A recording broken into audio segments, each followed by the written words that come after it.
Ravens Rundown coming up in just a few moments from right now. But before we do, we want to make sure that you are subscribed to the Rundown. We do these mailbag shows from time to time, but it's only for subscribers of the channel. It's on our community tab. And the way that you subscribe is you go to youtube.com/RavensTV. Use the hashtag Ravens in the comments to make sure that you are a part of the next mailbag. In fact, we're in the middle of a sub-battle right now. Trying to catch up with the Steelers. Their channel, Steelers Talk, has about double the subscribers we do. So let's go ahead and catch up and try to beat our AFC North division rival Pittsburgh Steelers. And subscribe now so you can get the latest Ravens news and rumors from Chat Sports.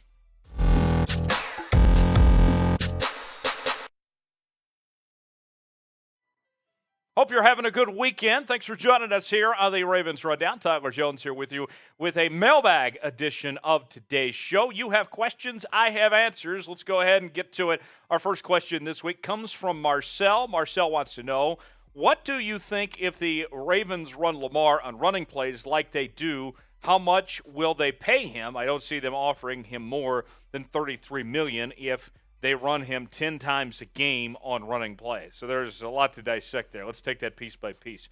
How much will they run him?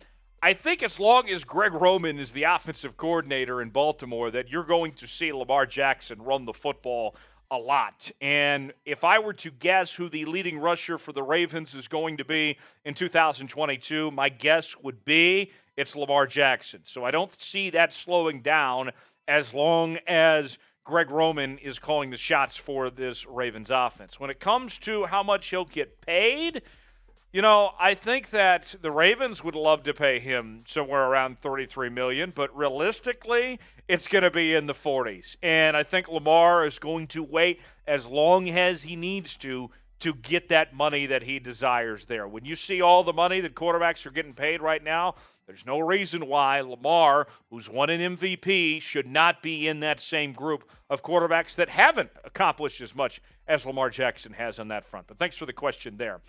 Next question in the inbox, any word on Julio Jones going anywhere else? Well, we're playing the waiting game at this point. Julio Jones coming off the worst season of his career with the Tennessee Titans this past year, just over 400 receiving yards, 1 touchdown. He was injured a lot as well.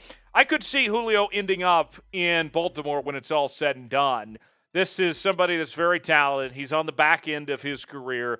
And at this point in free agency, no one is going to get paid a whole lot. I know that the Ravens don't have a whole lot of money to spend, but if you're Julio Jones, the money's just not going to be there no matter where you turn to. And there is a desperate need at the wide receiver position for Baltimore. I could very well see that happening when it's said and done, that Julio Jones ends up with the Baltimore Ravens. What do you guys think? Our pinned comment, our question of the day. Should the Ravens sign Julio Jones? Type Y for yes, type in for no if you think the Ravens should make a move for Julio Jones. That's Y for yes, in for no. You're about to get an ad break. Take advantage of it while that ad's playing. Get your votes in if you think the Ravens should bring in Julio.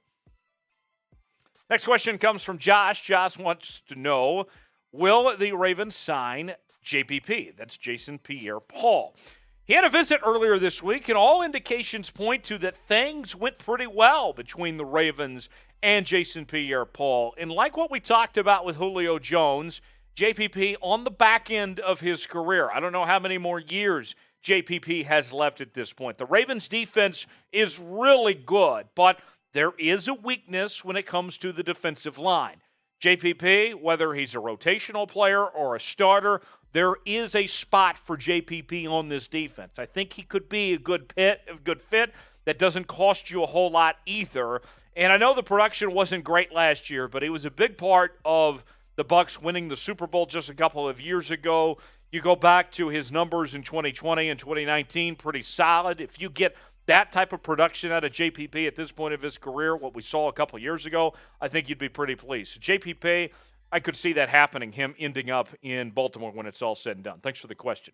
Chip wants to know, do you expect Lamar to get an extension? Yeah, I do. I think that, this back and forth that we've been seeing between the Ravens and Lamar Jackson when it comes to contract negotiations. Lamar is playing the waiting game. He is being patient.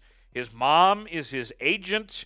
They are taking their time. He is gambling on himself at this point. while the Ravens organization would like to see a deal done sooner rather than later, because the longer this goes and Lamar plays well, the more it will cost them. And listen, I know that Lamar is entering that fifth-year option year, and he could be franchise tagged next year, but I don't see that happening. I think your timetable, realistically, is Lamar plays this year on his fifth-year option, and then we see sometime next year Lamar get that big-time extension. They could put the tag on him, and then they negotiate that later, but I would expect sometime next offseason that we see the deal in place for Lamar Jackson to be secured in Baltimore for a very long time. I think that's the timetable we're looking at with Lamar on that front. Thanks for the question there.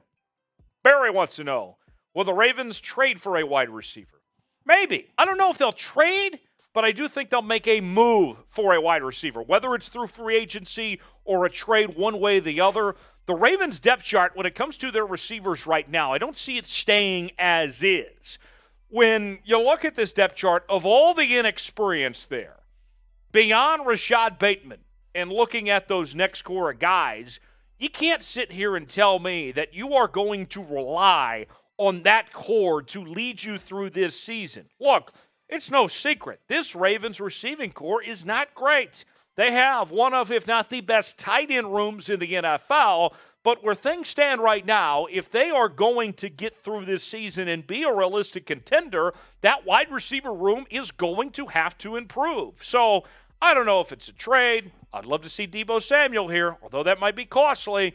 Whether that's a trade for agency, whatever. The wide receiver room as is, that you just saw on your screen right now, I would be shocked if when game one comes around, if that is your receiving room you have to work with. Because simply put, it's just not good enough right now. Thanks for the question. So Tommy wants to know, could you see a situation where the Ravens ever leave Baltimore? Whoa, hold the phone.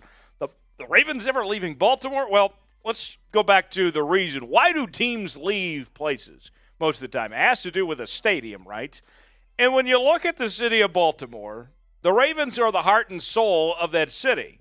And I know that the city of Baltimore has gone through their struggles in recent years, but I got to tell you, I would be shocked if the city of Baltimore did not move heaven and earth to do whatever it takes to get the Ravens a brand new stadium and keep them happy. And I would think that whenever that day comes, it's probably going to be a dome stadium, and that way they can be able to hold events and of sorts. And ownership, I think, sees how well this fan base is, how well they support this Ravens team. There's no reason why they would need to leave. So assuming that you get a new stadium in the future, whenever that may be, then, yeah, I don't see the Ravens leaving anytime soon. Let me know in the comments section. Type flock if you want to see the Ravens stay in Baltimore. I've been told that the only way they'll stay in Baltimore is if you type flock and if you are subscribed to the channel. So go ahead and do that now. Type flock. Let your voice be heard that you want to see the Ravens stay in Baltimore for a very long time. Final question. Can the Ravens win the NFC North? Mini Mike wants to know. Mini Mike, let's look at the odds for you. What are the folks out west saying about the AFC North right now? You can see it's co-favorites between the defending AFC champion Cincinnati Bengals and the Ravens at plus 190. The Browns come in at plus 225, and the Steelers come in at plus 800. Now, let's break this down one by one. Besides the Ravens, let's look at those other teams. The Bengals, although they went to the Super Bowl last year, their offensive line is still atrocious, okay? The Browns, we don't know when Deshaun Watson's coming back, if he's even going to play at all next year. And then the Steelers are going through a complete rebuild right now with a new quarterback in Kenny Pickett and starting over, essentially. So this is a prime opportunity for the Ravens. It is a good division, but you can see the other flaws in the other three teams here. The Ravens are not perfect, far from it, but their issues might not be as big as what the other three teams are. So I like the chances for the Ravens to win the AFC North. I would have them as the favorites. I don't say that with a whole lot of confidence, as there's some really good teams. We could see three teams from the AFC North make the playoffs when it's all said and done.